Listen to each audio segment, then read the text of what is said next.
پوری دنیا میں جب بھی ٹریولنگ ہوتی ہے بے حیائی کا ایک طوفان ہے، مذہب کے خلاف باتیں، یوٹیوب کو دیکھو آپ، ایک سوشل میڈیا پہ بھی ایک طوفان ہے بدتمیزی. اچھا لیڈیز میں آواز نہیں جا رہی بھائی. یہ بھی اچھا انتظام کیا کہ مسجد کے اندر خواتین کا بھی انتظام ہے. آج خواتین سینما گھر جا سکتی ہیں، شاپنگ کے لیے ہر جگہ جا سکتی ہیں، پھپھو کے گھر بھی جا سکتی ہیں، خالہ کے گھر بھی جا سکتی ہیں. مسجد میں مولوی صاحب ڈنڈا لے کے کھڑے ہوئے ہوتے ہیں کہ ادھر آنے کی آپ کو اجازت نہیں. تو ہر مسجد میں خواتین کے لیے نماز کا پراپر انتظام ہونا ضروری ہے. جہاں بیان کے لیے بیٹھیں، نماز کے لیے آنا چاہیں تو آ سکیں. تو میں یہ عرض کر رہا تھا کہ آپ پوری دنیا میں ٹریولنگ کریں، آپ کو صرف مسلمانوں کی عبادت گاہی بھری ہوئی نظر آئے گی.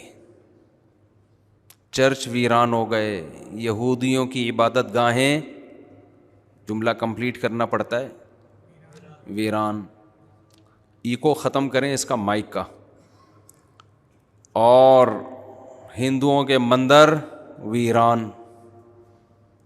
بیچارے پنڈت ہی بیٹھے ہوئے ہوتے ہیں مندروں کے اندر، اور ہماری مسجدوں میں مولوی صاحب ہی شارٹ ہوتے ہیں، باقی تو سب لوگ آئے ہوئے ہوتے ہیں. مولوی صاحب ہی لیٹ آ رہے ہوتے ہیں اکثر.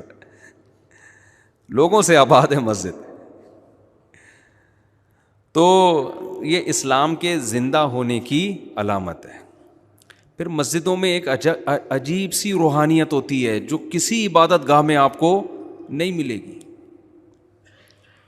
آپ چرچ جائیں نا، ڈیسک رکھے ہوئے نظر آئیں گے آپ کو، بڑی خوبصورت عمارت نظر آئے گی. پادری صاحب کی ڈریسنگ بھی بڑی خاندانی ہوتی ہے. آپ مندر میں جائیں گے، آپ کو سونے چاندی کے بت نظر آئیں گے، ہیرے جواہرات نظر آئیں گے. میں برما گیا تو وہاں مندر میں نے دیکھے، او بھائی اتنا پیسہ مندروں میں لگایا ہے کہ آپ کی سوچ، اتنا تو سونا لگایا مندروں میں، اور اتنے بڑے بڑے مندر کہ آپ اندر جاؤ، مندر کے اندر بندہ گم. لیکن روحانیت اور سکون. میرے ساتھ ساتھ آپ لوگ بیان میں شریک رہیں گے، میں جملہ ادھورا چھوڑوں گا، آپ کمپلیٹ کریں گے، مجھے لگے گا آپ میرے ساتھ بات چیت میں شریک ہیں.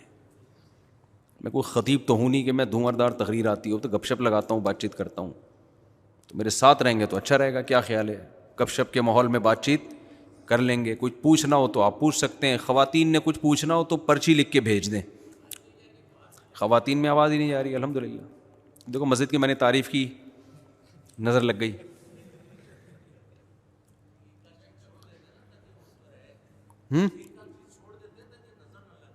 ہاں اچھا اچھا اچھا، اس کو صحیح کریں بھائی، وہ بیچاری خواتین دور سے آئی ہیں تو اچھی بات نہیں ہے نا.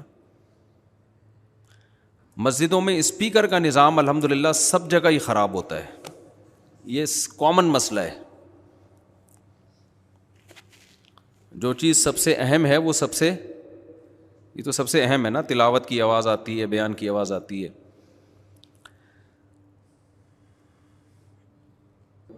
میں یہ عرض کر رہا تھا کہ بڑے بڑے مندر ہیں، بڑے بڑی عبادت گاہیں ہیں، لیکن آپ کو اچھا اس میں بہت بہترین ڈیزائننگ ہے اندر کی، لیکن آپ کو اس میں سکون نہیں ملے گا. جو سکون اللہ نے مسجد میں رکھا ہے، نہ ڈیسک ہے، نہ کرسیاں ہیں، نہ تپائیاں ہیں، سیدھا سادہ زمین پہ آ کے بیٹھتے ہیں، وہیں مٹی میں سجدہ کرتے ہیں. وہیں آواز یہاں سمجھ میں آ رہی ہے؟ یہاں بھی بہت گونج نہیں رہی آواز؟ یہ اسلام کی صداقت کی دلیل ہے، اسلام کی حقانیت کی دلیل ہے. قیامت تک کے لیے آیا تو اللہ نے اس کو قیامت تک باقی رکھنا ہے. ہمیشہ آباد رہیں گی مسجدیں. نبی صلی اللہ علیہ وسلم نے فرمایا جب اللہ کا نام لینا لوگ چھوڑ دیں گے تو اللہ اس کائنات کو باقی نہیں رکھے گا. خیر یہ تو مسجد دیکھ کر ایک جذبات پیدا ہوئے تھے تو اس لیے میں نے اس کا تذکرہ کر دیا. بعض لوگ کہتے ہیں مسجد میں پیسہ نہیں لگانا چاہیے، سادہ ہونی چاہیے. حضرت عثمان رضی اللہ تعالیٰ عنہ نے نا پہلا ہی دفعہ مسجد نبوی کی تعمیر کی، اس میں ٹائلیں لگائیں، پتھر لگائے. اس پہ بہت سے صحابہ نے اشکال کیا کہ نبی صلی اللہ علیہ وسلم کے دور میں تو کھجور کا چھپڑا تھا، نیچے کیچڑ کھڑا ہو جاتا تھا، مٹی تھی، اور کوئی ایسا پتھر وتھر نہیں لگے ہوئے تھے، ٹائلیں نہیں لگی ہوئی تھیں۔ تو حضرت عثمان نے فرمایا نبی کے دور میں لوگوں کے جیسے گھر ہوتے تھے مسجدیں بھی ویسی تھیں، اب گھروں میں تو تم نے پتھر لگا دیے ہیں، ڈیکوریٹ کر دیا ہے، مسجد تم چاہتے ہو وہی چھپڑے کی رہے، ایسا نہیں ہوگا۔ تو اب گھر میں تو لوگ ایسی خوبصورت ٹائلیں لگا رہے ہیں، اتنی پیاری پیاری کمرے بنا رہے ہیں، واش روم ایسا کہ غریب آدمی واش روم چلا جائے نا کسی مالدار کے، تو واش روم سے باہر نہیں نکلتا، وہ کہتا ہے یار ایسا تو ہمارا بیڈ روم نہیں ہے جیسا ان کا واش روم ہے، ریسٹ روم ہے، ریسٹ روم کہنے لگے آج کل واش روم کو۔ تو جیسا علاقہ ہونا چاہیے مسجد کم از کم اس معیار کی ہونی چاہیے۔ تو یہ نیا نازم آباد ماشاءاللہ اتنا خوبصورت بنایا، جنہوں نے بھی بنایا، تو مسجد بھی اسی حساب سے ہونی چاہیے، اور امام کی تنخواہ بھی اسی حساب سے ہونی چاہیے، سمجھ رہے ہو نا؟